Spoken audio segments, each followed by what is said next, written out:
Flexible Cystoscopy, a step-by-step video guide. Flexible cystoscopy is a minimally invasive endoscopic procedure used to visualize the urethra, urethral sphincter, prostate, bladder, and ureteral orifices. This procedure can be performed in the office under local anesthesia or in the operating room under general anesthesia. Indications for flexible cystoscopy include microscopic or gross hematuria, surveillance of lower urinary tract malignancy, lower urinary tract symptoms such as irritative and obstructive voiding symptoms, chronic pelvic pain, urinary incontinence, and recurrent urinary tract infections, trauma to the lower urinary tract, and others such as abnormal bladder imaging findings, fistulas, azoospermias, and hematospermia.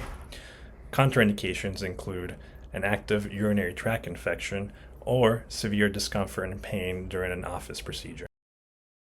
Advantages of flexible cystoscopy include better visualization of the bladder, lower risk of urethral trauma, minimal patient discomfort, and it requires less stringent positioning.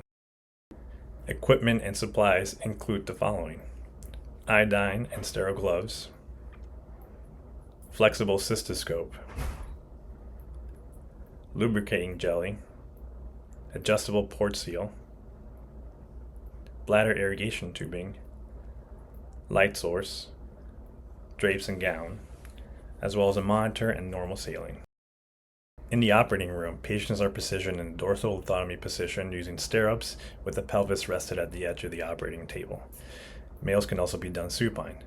In the office, males are done supine and females are done in the supine or frog-legged position. When it comes to prepping and draping, with sterile gloves on, the external genitalia is prepared with Providin iodine solution. For males, preparation is done from the urethral meatus and onwards, including the surrounding areas. For females, it is important to separate the labia and identify the urethral meatus anterior to the vaginal introitus. This is a flexible cystoscope. It includes a light source attachment, a working channel, and irrigation channel, as well as a lens. Here, we're attaching the camera to the cystoscope. The camera is twisted onto the cystoscope, and it has the capability of being locked in place when flipping the switch to the left. It can also be loosened relative to the scope. The irrigation is attached to the irrigation channel, and the light source is attached to the light source port. Lastly, a syringe or port seal is attached to the working channel. Key anatomical landmarks to identify include the following: the bladder neck, the posterior bladder wall, the right and left ureteral orifices, the right and left lateral bladder walls, as well as the dome. In males, the prostate, prostatic urethra, and penile urethra are included as well.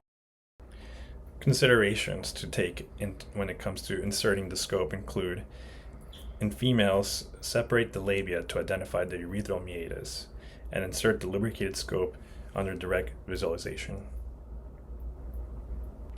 In males, it's important to hold the penis perpendicular to the abdomen to straighten out the urethra. Use the pinch technique with the third and fourth digits while guiding the scope with the thumb and index finger, and advance the scope through the urethra. The following is a cystoscopy of the bladder. In the male patient, you advance the scope past the fossa navicularis, making your way through the penile urethra and up to the membranous urethra. Approaching the verumontanum and the prostate, you continue on to the bladder.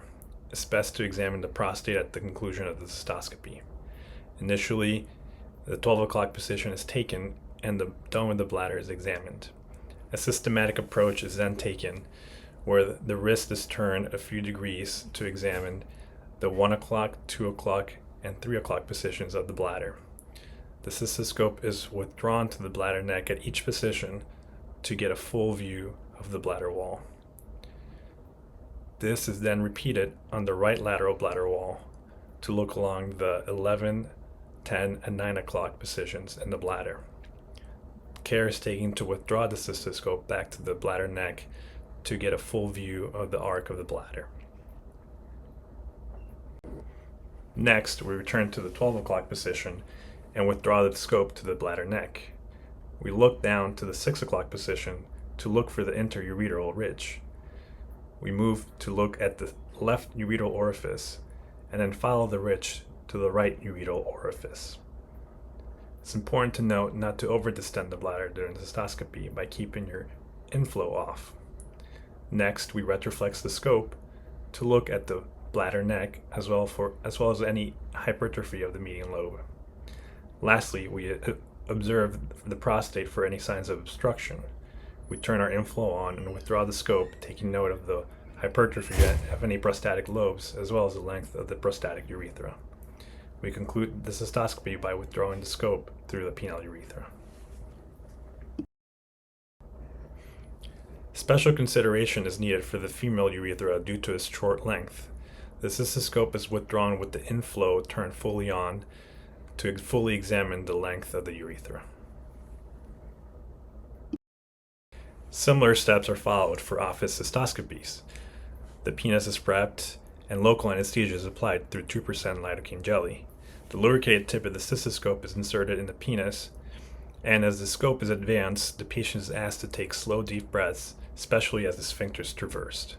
Patients may experience some urge to urinate, which is normal. We conclude the video with a short case presentation of a 76-year-old male with a history of bladder cancer. Here, we note some capabilities of flexible cystoscopy in the office, such as the ability to visualize lesions, use narrowband imaging to identify lesions, as well as biopsy lesions. Some post-cystoscopy considerations include, in general, flexible cystoscopy is well tolerated with minimal risk for serious complications. Patients should be counseled to expect some transient hematuria or urinary discomfort for the next 24 to 48 hours. Lastly, patients should be encouraged to avoid in the office prior to completion to accessory acute urinary retention.